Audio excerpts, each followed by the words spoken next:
So here she is for the opening night of Talking Volumes. Elizabeth Alexander's memoir is titled The Light of the World. Please give her a warm opening night welcome to Talking Volumes.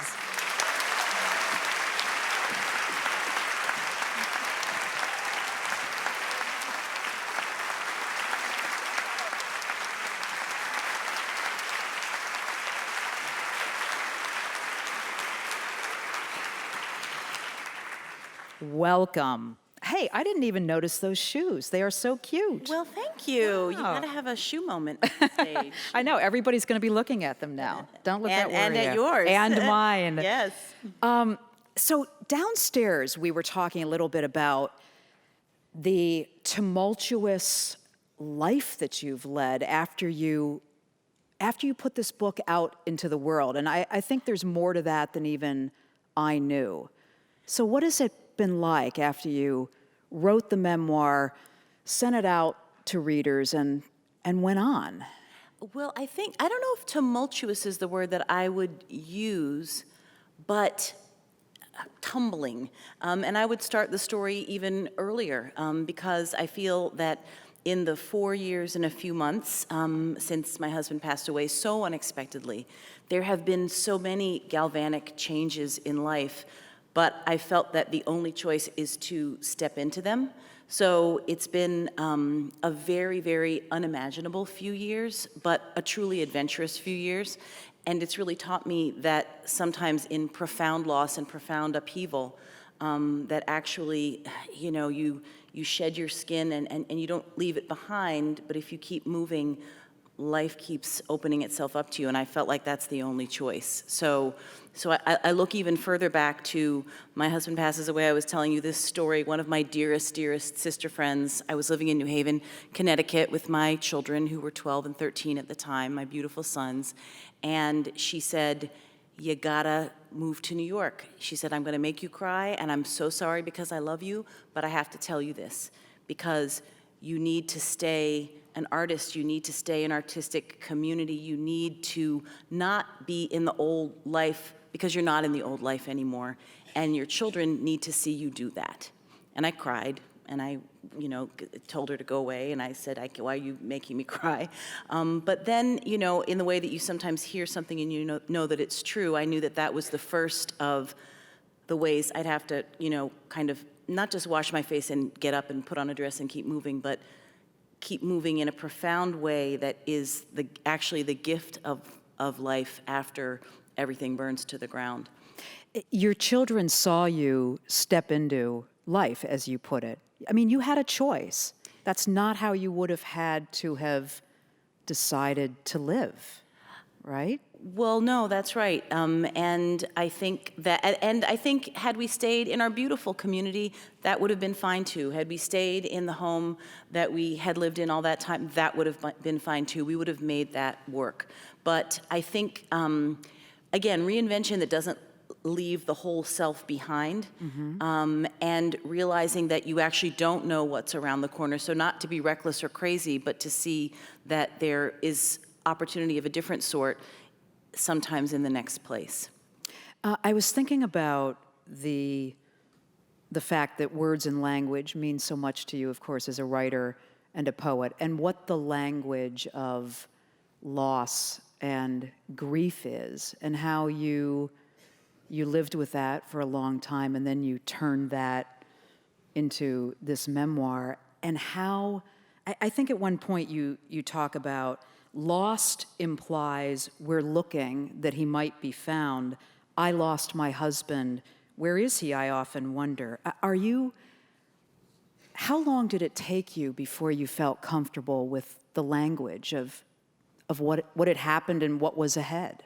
Well, that's a great question, and I never comfortable, so forever, because it's never comfortable. But trying to find a language, or not even trying to sit in and use a language that is profoundly the truth. Profoundly the truth. I mean, I think that that's what, as a writer and as a poet, you're always trying to make every syllable true. It has to sound true, and it has to have truth of content in it. But I think that, following, profound loss, the truth demand is even more profound. Why, you can't lie to yourself. You can't make anything up. And the only thing that is remotely a comfort is being able to, in the shape of words, give your experiences a body that can keep it moving forward. And if you haven't got that right, there is no catharsis. There's no feeling of any kind of satisfaction of having described what it was to stay alive. And so I actually started writing very shortly after he passed away. I didn't think I was writing a book, but the writing was a way that I knew what happened to me. Not how I told what happened, but how I knew what was happening. You should say why you make a distinction between the two. Because I think that there is a little bit of distance that is, I want to tell you a story of what happened to me. That wasn't where I was. I, within myself, can only know what's happening if I put it to words. So that's what the distinction is. So I was writing for myself, but then it turned out that I was writing something that, moved out into the world. When you go back so how long has it been since you put some of these early words on paper? I started writing, he passed away in April, I started writing in May. They were just little snippets. I call them poets' chapters once I sort of made them into chapters. My amazing, wonderful, beautiful, rapturous, brilliant editor, Gretchen Young, for this book, said to my agent, I don't know if she's writing, I don't know if this is a terrible thing to ask, but might she want to write something? And so that was, I actually thought that memoir, I gobble up other people's memoirs, but I thought it was a little bit unseemly to presume that someone would want to read a memoir that I wrote. Why? It's weird. Unseemly. There's a side of my family, like we don't put our business in the street. We're decorum people. We are Afro-Saxons, and we just don't. There's a phrase you don't hear often in Minnesota. Yeah, right? and we're real. So we just don't do all that. My wonderful, amazing mother, Adele, my close friends, when I say Adele, they know what I'm talking about with a kind of elegant decorum.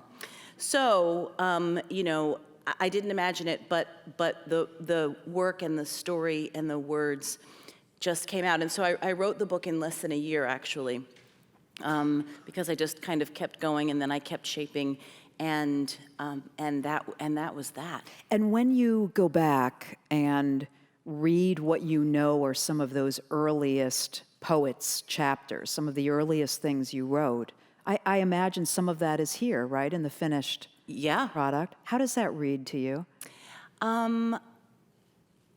Every word is true, and by which I mean not just the truth, but to me, I actually feel it is a tremendous accomplishment.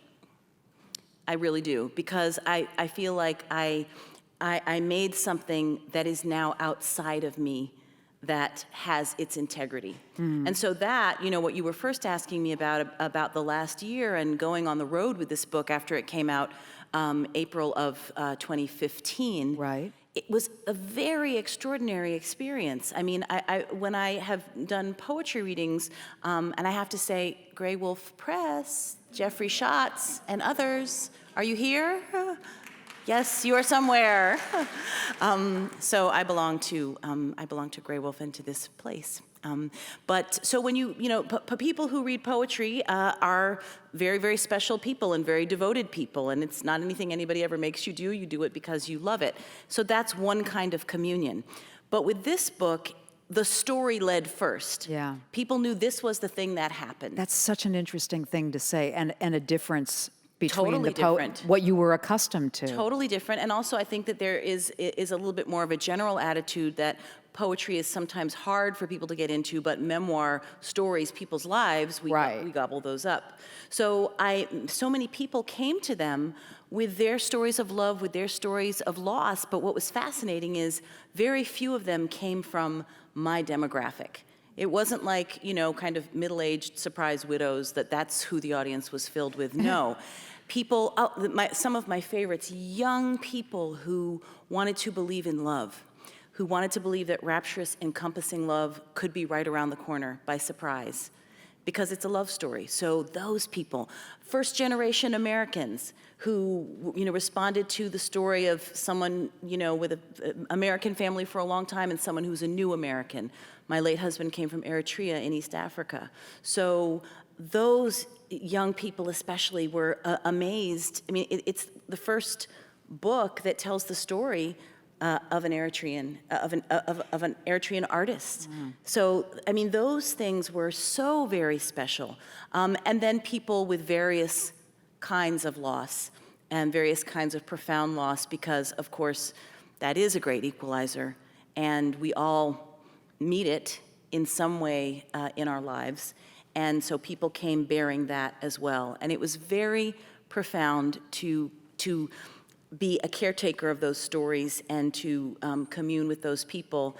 And also along the way, I felt very happy in the way that the book is about living a life in art and living a life in just day-to-day, trying to make every day beautiful. Right. And I think there's a lot to learn in the book about poetry and music and art, and I felt happy that that was shared along the way. You said downstairs, I jotted this down, that art has a life of its own. And it's something that you, didn't realize until you were telling the story of this memoir and letting that story lead in a way that with your discussions about poetry, maybe it hadn't happened. Yeah, I mean, I always felt, my image with writing poems is that, there's the feeling where you're so deeply in it and you're sweating and you're struggling and you can't get it right, and finally you get it right and you let go of it and you release it.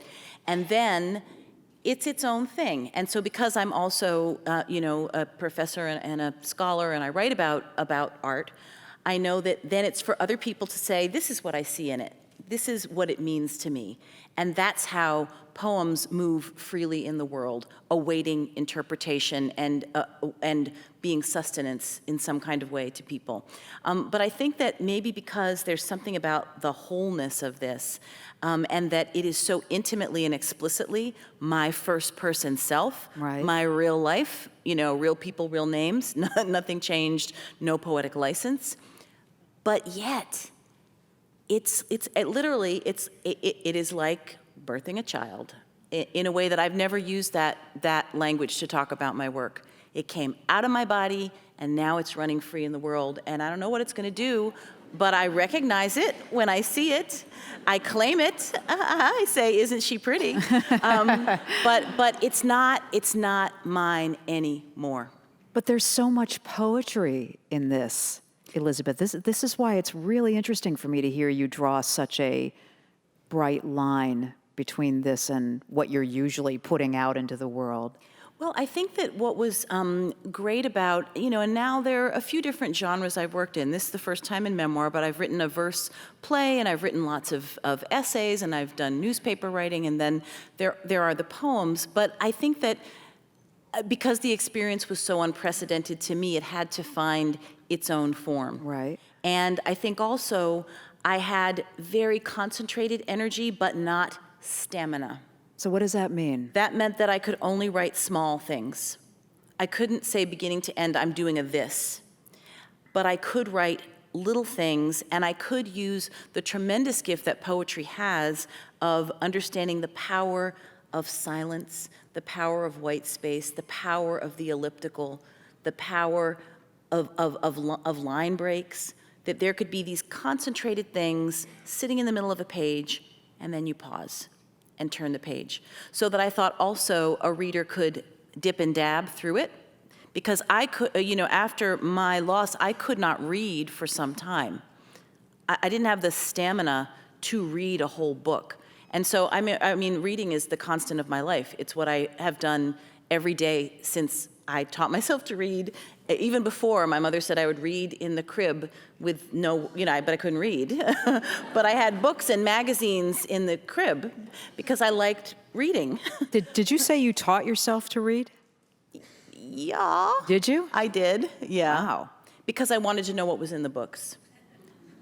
So At what age? I wasn't one of those. I was like 4, I mean, so not one of those really early. A Some do it semi-prodigy, earlier, but not, some do it okay. earlier. But the only point of that is to Yeah. say that I have read every Right. day of my conscious life a lot.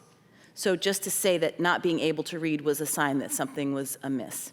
So I think that in making the book, maybe I recognized something about the exhaustion of grief, Yeah. but that maybe you could just read a little something, like just have a bite of soup, and that would be sustaining. I imagined you were in my mind as I was reading the memoir, and I imagined you needing to have those moments of writing a paragraph and then sitting back and needing to breathe and needing to gather yourself. And weep. And You weep. know, I mean, that was how I wrote it at the dining room table, and that was what I would do. I think Mark Doty, gorgeous poet, gorgeous memoirist, amazing writer, and one of the most beautiful memoirs of loss that I've read is his book Heaven's Coast, about losing his partner to AIDS, and it's maybe 25 years old. And he said that for him, writing that book was also a falling in love again with his partner. Right. So some of the weeping was that kind of weeping as well, of being overwhelmed by the beauty and love of discovering someone, in addition to the loss. So it was a very sort of layered emotion. I'd like to have you read, since we've spoken so much about the language. This is a little early, but would you mind reading Of the course, first of course. excerpt? Yes.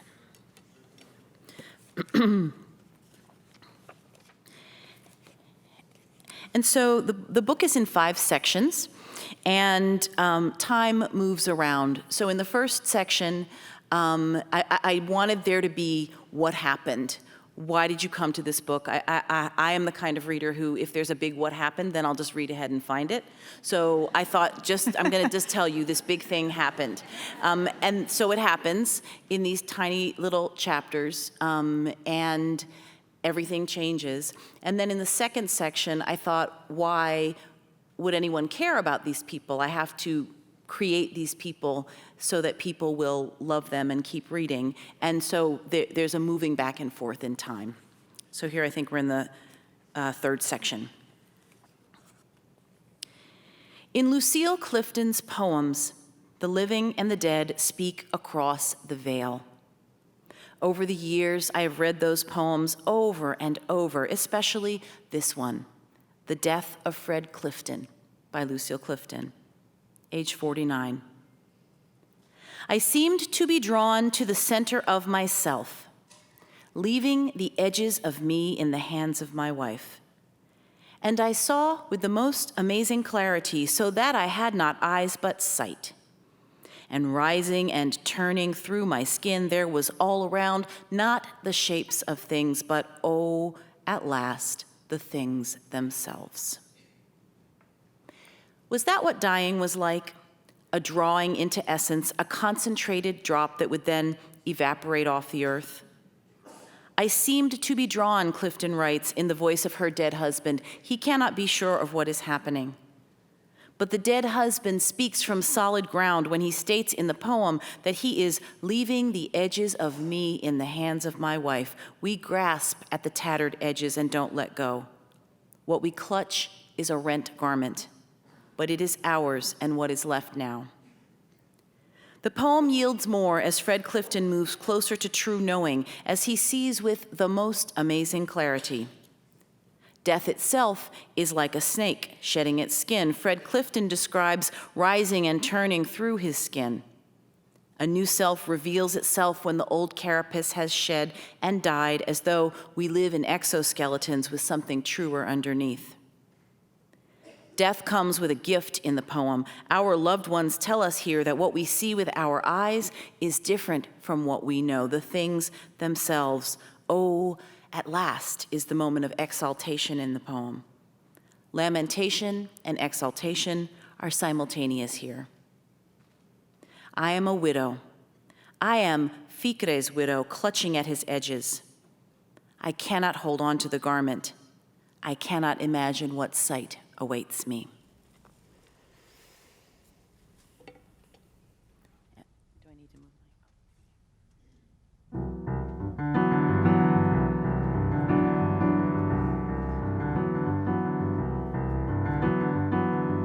move? In the forest, heard a fire come down.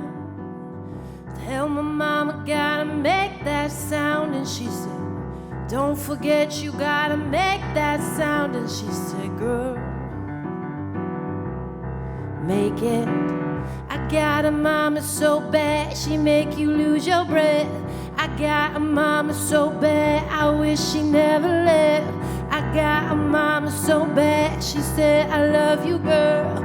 I got a mama so bad, and she don't run the world bad. I know she loves her girls, I hope your mama's just like mine. She keep everything on like every time my mom's so bad. Without my dad, still bad. Y'all even knowing how she been, stay bad. And my mama say, you know what you got to do, and you must make that record.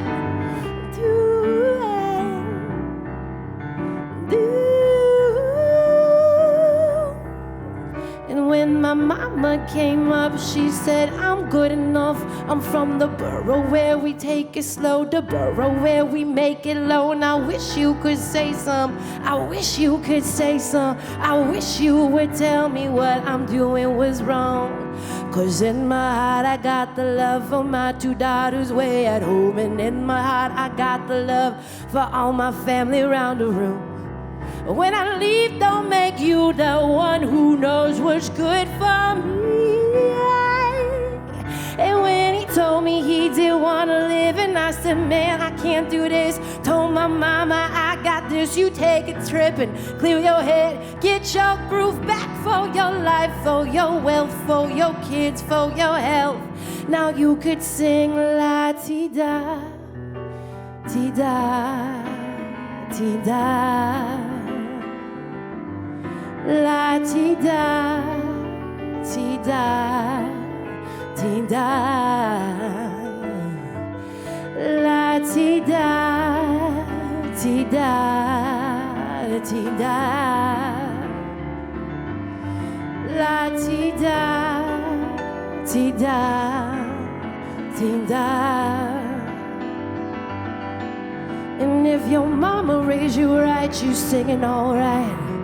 If your mama raised you right, you singing all right. If you fighting the good fight, you singing all right.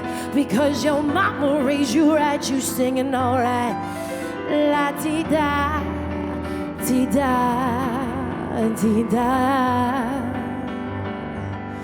La-ti-da, ti-da, ti-da.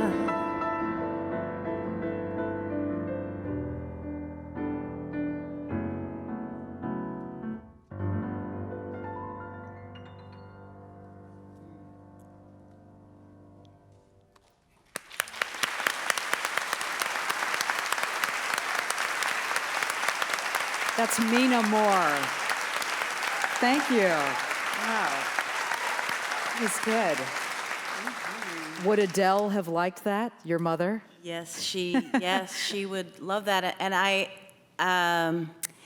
why do we need music? I mean, I've actually thought a lot about that, and as you know, there's a lot of music in the book, because music, you can be composed, but beautiful music, like we just heard, will fill your body and crack you open. And that's why we need it, because we're actually not meant to stay composed all the time. So, did you listen to music differently after Ficre died? Yes, we both loved music, and he was a chef and a painter. I am a writer. Both of us, the other art forms, but music in particular was a real kind of undergirding of what we did and how we connected, and it made its way into our work. So very, very, very important. But I didn't want to listen to music for a long time afterwards as well. Perhaps understanding in some kind of way that it might be, that it was too much. And then unwittingly, you know, I look back and I see things. I listened very obsessively to a few artists in particular, jazz singers, Andy Bay, Gregory Porter, who I'm sure some of you know, Kurt Elling. I listened to them over and over and over and over again, and my funny children would say, you know, oh, let me, Gregory Porter again, you know. But I realized afterwards, I really think that that my body missed the depth of my husband's voice in our home. You know, that was a sound, and I had boys who were young at the time. Their own voices hadn't changed. Right. So there was a sound that wasn't in the house. There was a richness and a roundness of sound that I think I put back in the house with those voices without even knowing that that's what I was doing. And because that made me feel right inside. You, the first line of the memoir is so beautiful, and I'll read it here in just a moment, but you come back to this idea of, yes, you've suffered loss, but you had the privilege of loving so deeply, and in the depth of the loss, you can't forget about that privilege. Absolutely. I mean, at the end of the day, the story is love. At the end of the day, love does not die. At the end of the day, if you were loved, you are loved. Mm-hmm. It is a constant through life. And I think that a kind of not even gallows humor, I would very instantly, when I would start to not feel sorry for myself, I didn't really go there, but I could instantly think of things that seemed so much worse to me. In other words, whatever your suffering is, others suffer more. You know, whatever your good fortune is, you got to share it. I mean, I think that unless we live with that principle, that it's hoardy, you know? But I don't know why you wouldn't let yourself feel sorry for yourself for a while. Not sorry for myself. Sorrow, but not sorry for myself. And the difference? The difference being that, you know, yes, a terrible thing happened. Yes, I will feel this. Yes, I will be in this. But I really did think, you know, I have family, I have love, I have art that gives me purpose, I have children. You know, sometimes people suffer with illnesses for years and years, and their caretakers become so debilitated, and they still die. That didn't happen. You know, people suffer every day in so many different ways. So I think that to not have a hierarchy of suffering, but rather to say, yes, but this is my fortune, is, I think, just that's how I think. That lovely first line is, the story seems to begin with a catastrophe, but in fact began earlier and is not a tragedy, but rather a love story. Perhaps tragedies are only tragedies in the presence of love, which confers meaning to loss. Was that one of those early poets' chapters, jottings, or? Yeah, I didn't write the book in the order that we have it, but I did write that early on. Did you? And I struggled and struggled and struggled over it because I think, and the poet Rilke his work is in the book, and he was very important to me because there's a way that he speaks very plain and true, and it has this kind of oracular sound, mm-hmm. and that's a very hard kind of writing to do.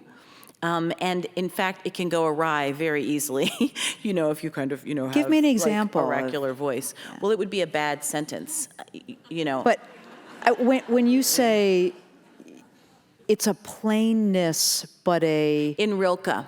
Yes. You know, so in the book, one of the poems that I quote of his is, "Let everything happen to you, mm-hmm. beauty and terror." There's a line that I'm forgetting, and then he says, "No feeling is final." I mean, just profound, right? And so simple and not embellished. It's kind of deceptively simple, That's isn't it? it. And Lucille Clifton, all the poems that are, deceptively simple, saying very, very powerful things. Oh, at last, the things themselves, right? So that was how I aspired to write, and again, to that kind of feeling of, did I get that truth right? Rather than, sort of faux oracular voice, which would have felt pretentious and, not good. You didn't listen to a lot of different music. You did listen to some. You didn't read books for some time. It sounds like you were drawn to Lucille Clifton's poetry and some. What else were you reading in that time? Really not much. I mean, once I realized that I was writing a book, I didn't want to read the books that it might be compared to, or that it might seem, I didn't want to read memoirs about loss. I had read, of course, The Year of Magical Thinking and The Joan Blue Hours. Didion. Yes, I mean, I'd read those books, but I didn't want to go back to those books. Because you were afraid Because I didn't want to let them seep in any way. I was very vulnerable and unguarded, and so I didn't want to soak them up and copy a pattern in any kind of way. Right. I wanted to really feel like I was making my own new thing. So I didn't read those, but some. I mean, Bill T. Jones' Last Night on Earth. That's another AIDS memoir of loss. These are books that I actually really love, but in the making, I couldn't actually take in those other sounds and shapes. Have you read Max Porter's book, Grief is the Thing with Feathers? No, but I've heard of that book. Such a great title. It is, Yeah. from an Emily Dickinson, yeah. poem. But I just talked to him recently, and he said, and really his book, this very skinny little novel, 198 pages or something, is pushing back on this idea that there's a way to grieve and it looks like this, and we've all kind of decided that it looks like this because that's what gives us some kind of comfort and solace. Did you feel the pressure of that, or the expectation of that? Of how to grieve? That there should be a certain way to grieve? Yes, and that it would go on for a certain amount of time, and it would look like this, and then you would... Yeah. Well, this is where culture is very interesting. And my own approach, and in the life I made with Ficre, we were very interested in bringing together different elements of culture. And within our Black family, there were a million things happening, so not that everything was a cut and paste, no, not at all, but that as artists, that's what we had to do, was take in the world and make and use what was exciting to us. So when you come into grief culture, and especially sudden death, and especially he was a very, very, very beloved person, and a very special person in his family of origin, and actually in our community, and to everybody who ever knew him. So, I mean, why cultures have their grief rituals is you don't know what to do. Right. And so there are rituals, and there's a section where I write about that, where I think, I wish I were one thing. I wish, I hear about the Jewish family, and they sit Shiva, and you say these words, and you say them at this time, and people then come, and at the end of that time, they walk you around the block. Your community says, okay, you're out now. Or he comes from a Coptic Orthodox family, and how that is done. And we did that in the funeral. It's not the religion I came up in, but someone's got to tell you what to do. Because you don't know what to do. I knew that there had to be people, and I knew that there had to be food. And so, there was that. You knew there had to be people and food because, again, that was both of your family's culture. Well, the culture that we made, too, also. I mean, he came from a vast family. I come from a very, very tiny family. But really, the culture that we made was we brought people together around our table. We fed people beautifully. We talked and played music, and that was the thing that we did. So I knew that it had to somehow be like that. You talking about, he was a chef, he loved food, he introduced you to some new tastes, right? He brought richness that way too, through that sense for you. Were there some things that, along with some of the reading, the music that you didn't want to listen to, some things that you didn't want to experience, taste in those months afterwards? That you Oh, weren't that's so interesting. Yeah, that's really interesting. That's really interesting. I'm trying to think back, and when I'm thinking back is I don't remember much, actually. You know, I don't remember much. And as my parents will tell you, like, I can tell you about meals I ate when I was 5. I can tell you about, you know, the coconut ice cream. I can tell you. So I think it's probably, you know, telling that things were a little shut down for a while. Can I ask you about the taste then that he brought into your life that may be still important to you with you and your boys and your family? Yes, well, you know, so he and his brothers for many years, 16 years, had a restaurant in New Haven called Cafe Adulis, and the food was, what was quite interesting was it was in some ways traditional Eritrean food, and I know there are a lot of people in this area from that part of the world, but also some of it was fantasia, some of it was invention. You know, he was sort of a fusion chef before people were talking about that. Wow. And the restaurant was incredible space with, you know, live music and his paintings on the wall, and it created a tremendous sense of community in New Haven. And in fact, that's how I met him, because I wrote a play that was done in New Haven, and he and his brothers in this magical space gave us an opening night party. And so the story went from there. So there are sort of these legendary dishes that people would, there are funny stories. There's one dish he made called shrimp barca, which has basil and dates and coconut and shrimp. Imagine all, it's actually very, very delicious and unusual. And we would hear in the restaurant of people who went to Asmara, the capital of Eritrea, and they go into restaurants and order it, like, it is a made-up dish. It does not. But then he also made, and some of the recipes that are in the book that I still make, a dish called tumtumo, which is a delicious red lentil dish with a lot of cilantro and ginger and absolutely scrumptious. These were some things that I added. And because Eritrea was colonized by the Italians for a long time, there is actually some of the best Italian food you can imagine in Eritrea, and all of that was, and New Haven's an Italian town. So all of those influences were part of the yumminess of our food. You know, to hear you describe this, I know there's ups and downs in every life, but the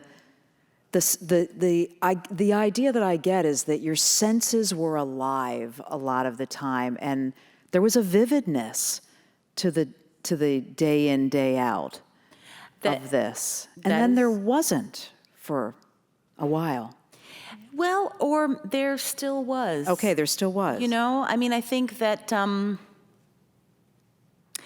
who we were together was a great thing, but we also each brought those principles. That's what brought us together, was the desire to live every day, not in a pretentious way, but just, you know, the everyday meal and people you love. That is a gift and an opportunity that we all have. You can always set a nice table. You can always sit to your meal. You can always make your meal beautiful. You can always be grateful for what you have. You can always hear music. Mm-hmm. You know, I mean, you don't always get to hear that music live right next to you, but you can always play music and have it around you. You know, it's just what I believe. There's a very powerful moment in the memoir where you write just this very simple sentence, and it says, "Ficre everywhere, ficre nowhere." Mm-hmm. Does it still feel like that today? Sometimes, you know, I definitely, the point in the book where that is, when I wrote that, I write about, it's coming out of, he was a great gardener. And I would go into... This man was multi-talented. He really was. He really was. And I think what I should also say for everyone here, I mean, you know the book well, but he was a refugee from war. So actually, I do want to say something, you know. I'm going to write something, and I'm going to call it My Refugee. Because I want us to think about this refugee crisis that we're in the midst of right now. And who are these people who we think are such a burden that they can't come and be places and be welcomed? You know, I mean, it's really important It's really, really important, I think, and so if this book can do a teensy bit of work in that regard to say, here is a tremendously gifted person who had walked through killing fields, soldiers broke into his house, enlisted in the army, his mother brought him back when he was 16 from the front lines, and this was just a magical, gifted child who was born into this circumstance.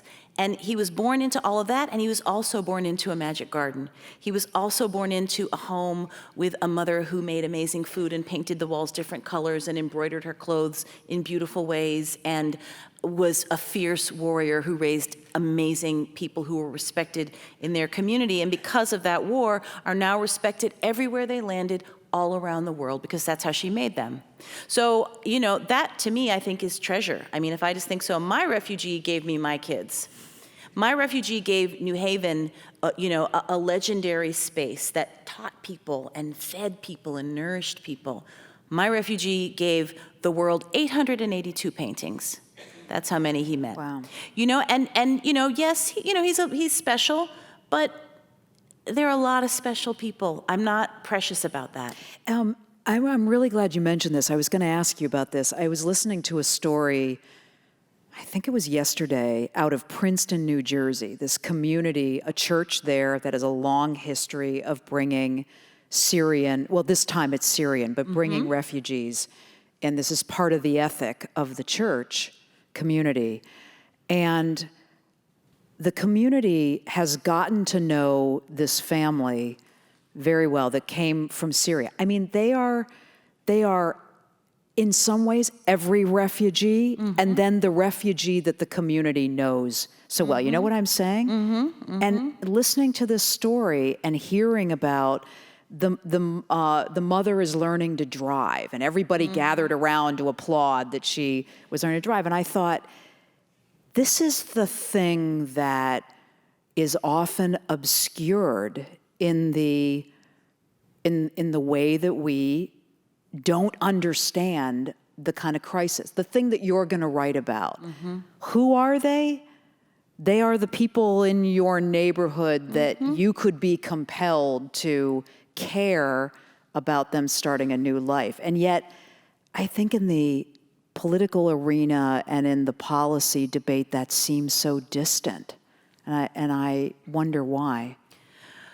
Well, that we could talk about. We could, because but it we sounds just would like have to you've been throw in thinking there, about it. what is this country made out of but refugees from the beginning? I mean, like that, I think we'd have to start there. I mean, this is actually what America is. But it seems easier today to, even acknowledge, yes, that's how we were built. But those people that need it now, not my problem. I don't know them. Yeah, I don't know how to break that down except with a different example, which is just to say, the poet Gwendolyn Brooks's work is very, very important to me, and I've been proud to help bring her work out into the world in edited edition, and she is greatest poet of the 20th century, amazing, amazing, amazing woman. And I think about everything in her work is in some ways about, is a child who's not your child your child? What does it mean to not understand? And this is something also that I learned writing this book in a very profound way.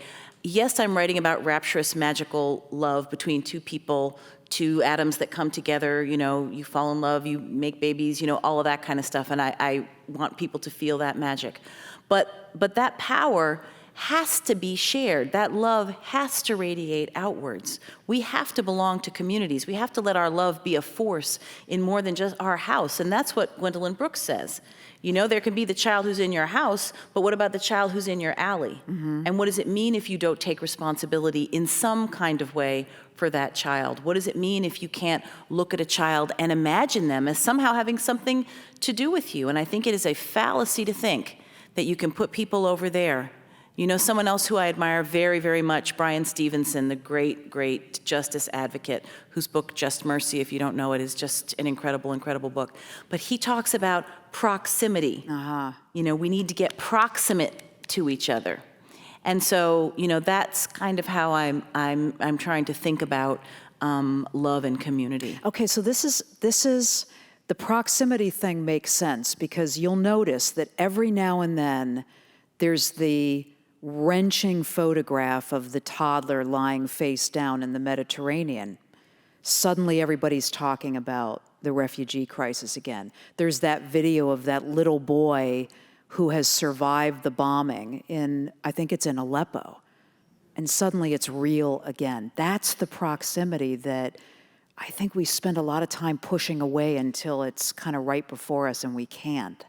Well, or, what does it mean to make connections to what is also right around us? I mean, Right. With the violence that is done here to so many of our young people, to so many of our young men, the whole, it's not a new crisis that has spawned, the movement for Black lives. But I think that because we can see it on our phones, because young people, because, my sons, other, young people are looking at young people getting murdered on their phones, right? Over and over and over again. By the time they come home on the bus, they've looked at it 10 times.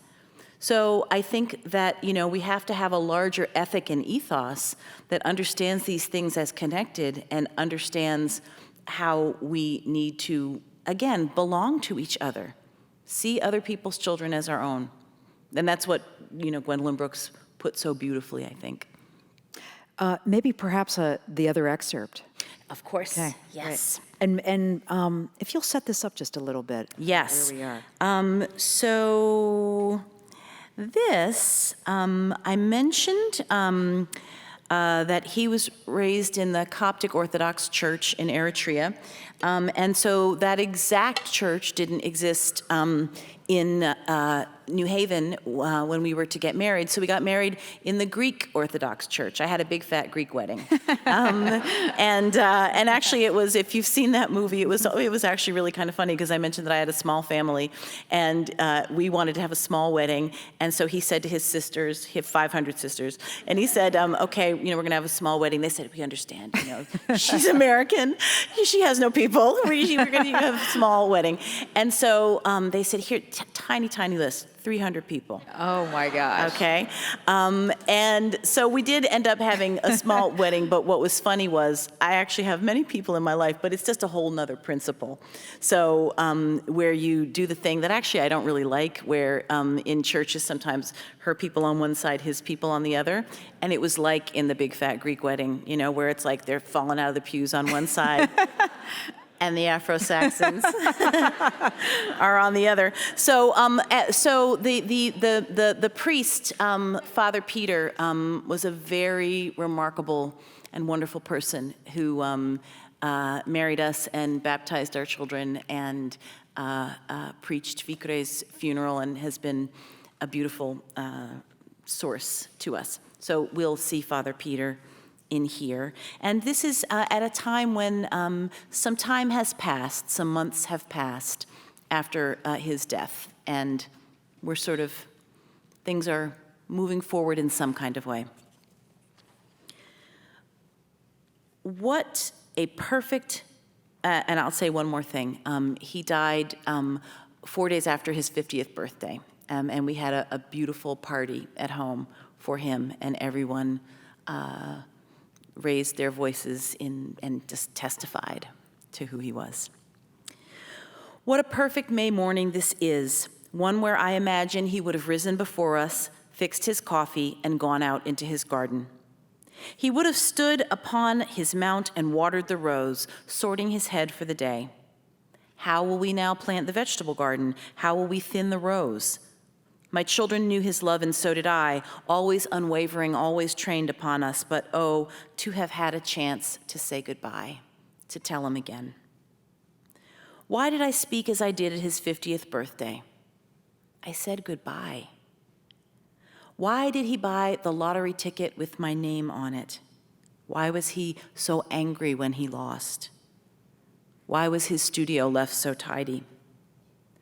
I run into Father Peter in Whole Foods, which strikes me as a line in a joke. A priest in a T-shirt and a Yankees cap is pushing a grocery cart in Whole Foods. I thought God brought you your food, I say, and we laughed. He married us, christened both children, and preached Ficre's soul to the other side in St. Barbara Church. He always made space for us as outsiders to the flock, as I was not raised Orthodox, and Ficre was a skeptic whose childhood church-going was a part of the cherished memories of his community upbringing, but not a religious practice he wished to continue in adulthood. Who was the saint who attracted birds? I asked Father Peter. He answers, St. Francis, who spread his arms like wings, and a flock of birds landed there, doves, larks, sparrows, and owls. A crowd gathered, and though they spoke many different languages, they all understood him. St. Francis spoke Italian, but each of the listeners heard the sermon of the birds in their own language.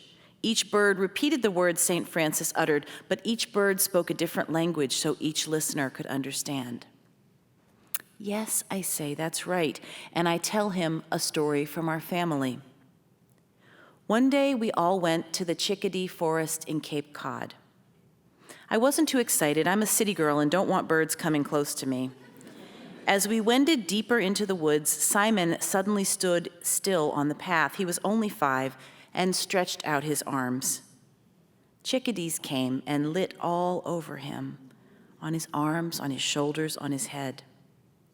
He stood very still and smiled for what felt like a very long time, and the birds chittered in the quiet wood. Then I told Father Peter how Simon had described heaven, having seen his father there. Father Peter said, you and Ficre were blessed to be artists who take in the world that way, and so your closeness was sanctified. And your children were blessed to have you as parents, and your sons will always be blessed to have had their father. That will never change. Then he said, don't ever let anyone guilt trip you or tamper with what you know of your sacred love. We hug and I leave without buying anything, having received the sermon I clearly needed. So what if I didn't buy food, I thought. We'll eat cereal for dinner tonight. I feel fully in possession of Father Peter's words.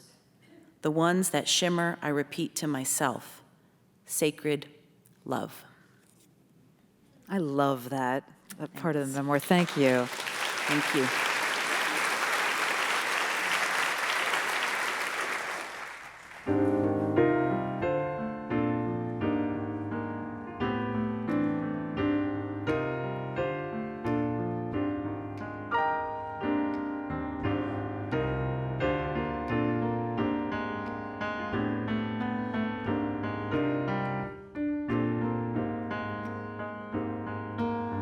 Saw you last night holding that bag, getting a Safeway, smoking that pack. Say you'd rather be somewhere, babe. And oh my, how you have grown. And oh my, say you have grown away, away. And after a while, when you shouted champagne, educating, making sure we knew your name. Oh my, how you have grown. And child, oh child, said you come from my home. Go.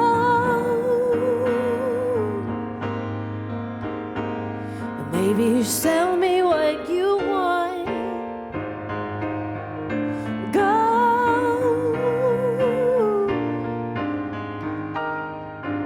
And oh my, how you have grown. And find yourself so comfortable. And oh my, how you have grown. And find those winters on your own. But some of us go up, some of us grow up, and some come down. Go.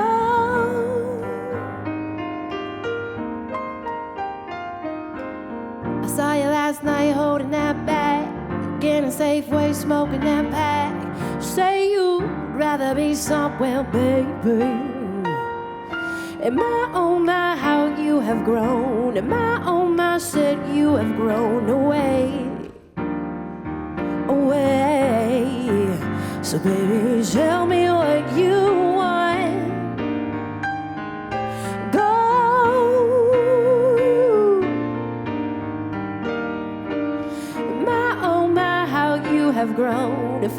yourself so comfortable, and my oh my, how you have grown, and find those winters on your own. But some of us grow up,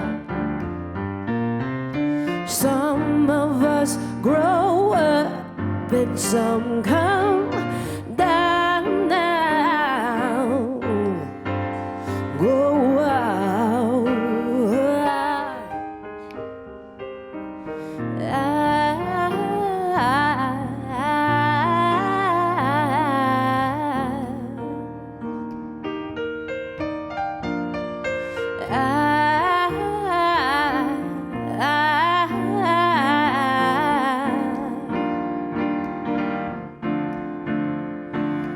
No one knows who we are, or how far we can go, go, go.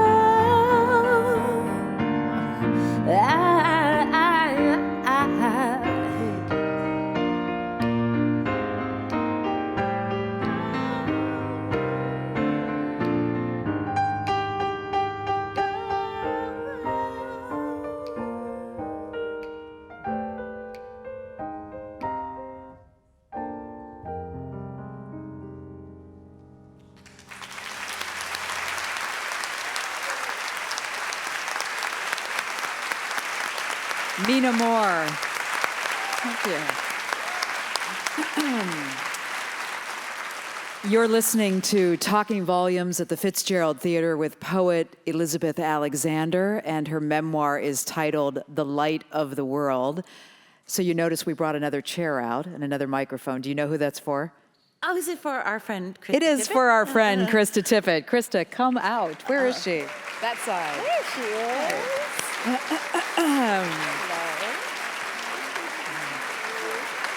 is your life. Hi.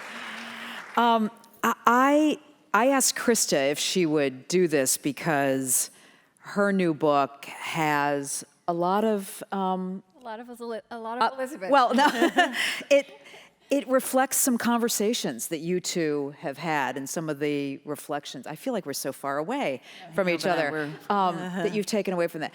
So Elizabeth mentioned those words that shimmer for her, and you write in your book, I know it's possible to speak about our deepest passions and convictions in a way that opens imaginations, which I think is something that Elizabeth was talking about. So what is it about you two that really connects in that way?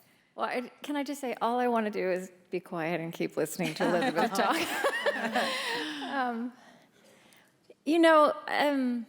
I tell this story fairly often when I'm speaking, that I interviewed Elizabeth in the fall, I think, of 2010, or the winter.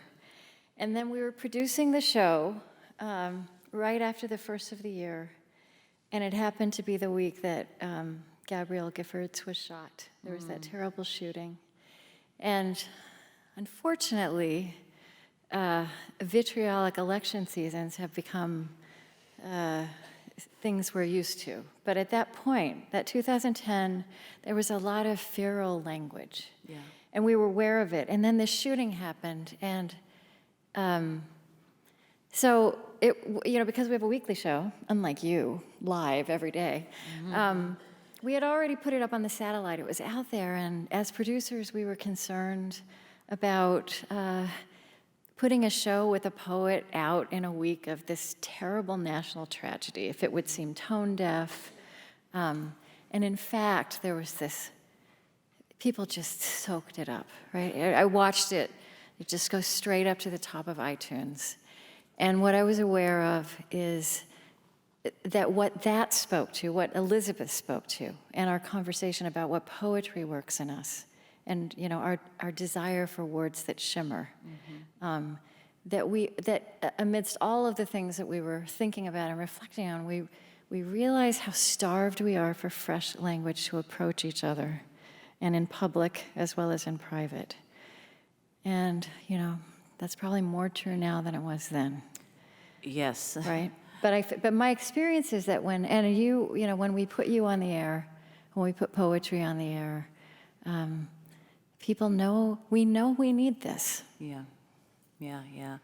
Well, I think it's interesting how I'm thinking about the people that you just meet along the journey, and that sometimes you just have these wonderful connections and you go to that place that's a real place. And I think one of the things that is a joy to me in the life that I've been able to live, meeting other people, is that you can connect profoundly and that stays with you always. And so, I mean, that was also what I felt. I had a terrible, terrible cold, and so I was so worried about being on the radio. I forgot that. Yeah, and talking like this, and but that you immediately put us into a conversation that was not here, but like right here, and that also what the work that the show was doing amongst its many, many purposes is thinking about what is this spiritual connection, this human connection that actually we do crave and that we do need. And people find it in all sorts of different ways. And so I think that I often think of this beautiful thing that Anna Devere Smith says about her work. She says that her grandfather said to her, when you say a word, the word becomes you. And, what does it mean to have words in your body? Either when you're reciting or you're reading out something, to take beautiful words into your body and then say them out again. And you're a little bit that word. You're a little bit that beauty or that jaggedness or whatever that thing is. You're expressing that. And when those are your own words too, what a powerful feeling that is. And, something we talked about that I've been thinking about a whole lot, that I've experienced in a different way with the journey of this book, that words are mostly the currency with which we exchange selves. How else do we know who we are to each other? So I think that, in a world increasingly, we can get into or not get into this very moment in American politics right now. But one thing that is certainly true is, I do think that the widespread toxicity of language it's really, really, really scary. And so what does it mean to choose words that are, the true self, to say, how else can we know each other? Right. That's kind of the extraordinary thing about you talking about putting that show out in 2010 and being aware that we were in that kind of toxic environment, and here we still are, and maybe the toxicity is even more acute. I don't know, it feels like that so. this time around. Does it? It feels that way to me. It feels that way to me. And I've asked myself, sometimes I think, well, is it because my kids are a certain age, or is it because I'm a certain age, or, there's a way that you sometimes experience things, particularly at whatever your stage in life is. But I think actually if my children were smaller, I would be more sensitive to the words around. I didn't used to curse around them, and now sometimes a little word pops out. But I do think that right now, it's bad. It's bad. What did the ancient rabbis said, words make worlds. And that works in both directions. Yes. Beautiful words create beauty, and ugly words create ugliness. And I think that what we've been talking about and what I've been thinking about is true words.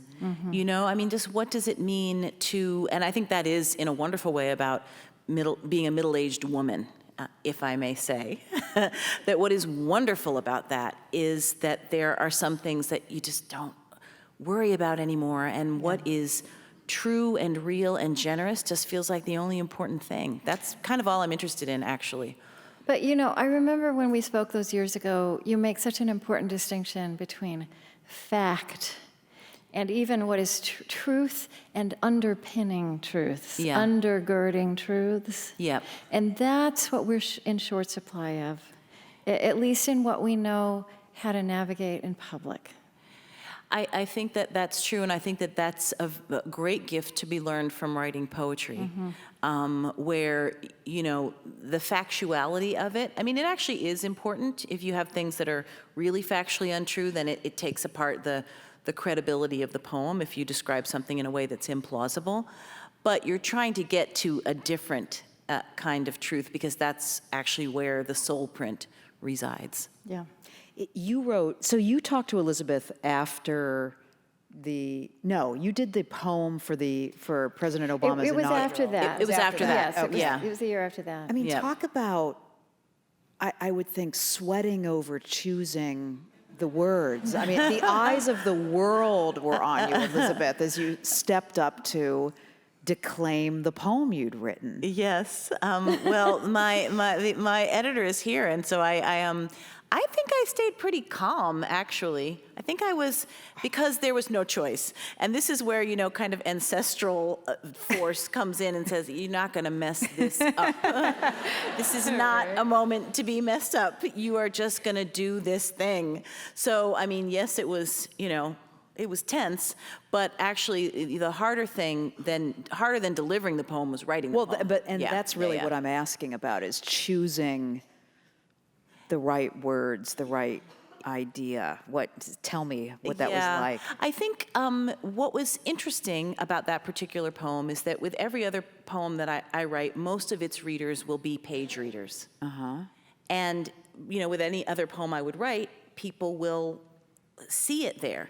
But with this poem, most people would never see it there.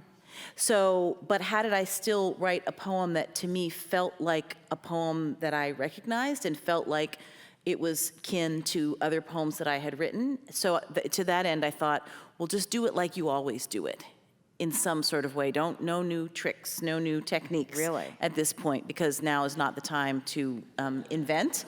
It's just President Obama and history and the world watching. Well, but just also being ready. I mean, I think what was so profound about Obama's election, besides everything, so many things, was something about what does it mean to be ready?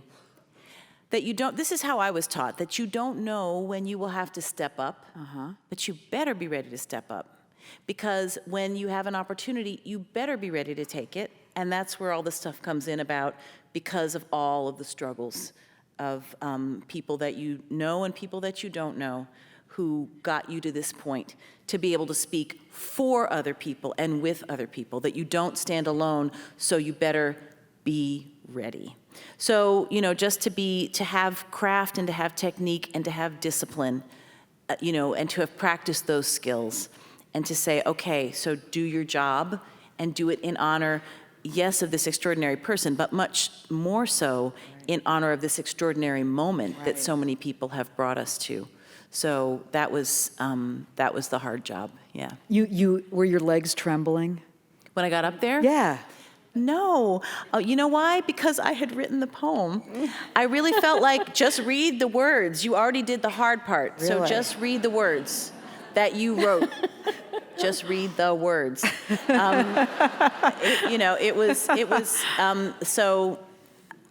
And it's surreal. I mean, it's not like there's no other experience in the world to compare it to at all, remotely. It wasn't like, this is a reading that's sort of like this one and not like other, it just was its own weird thing. Right. So I really did feel also seriously that I wasn't alone. I felt that I was the person who happened to be chosen for American poets. I love being a poet. I love my people, So I felt like my people are with me. I'm just doing this collectively, and I'm doing it for all of the dead ones who I learned from, And I'm doing it also for, I did feel this extraordinary moment that here I was, a black woman on the steps of a building that my ancestors, metaphorically speaking, built, and that here is this president, and that here I was with my beautiful elder father, who in his own career has fought so hard for civil rights, and this is really happening.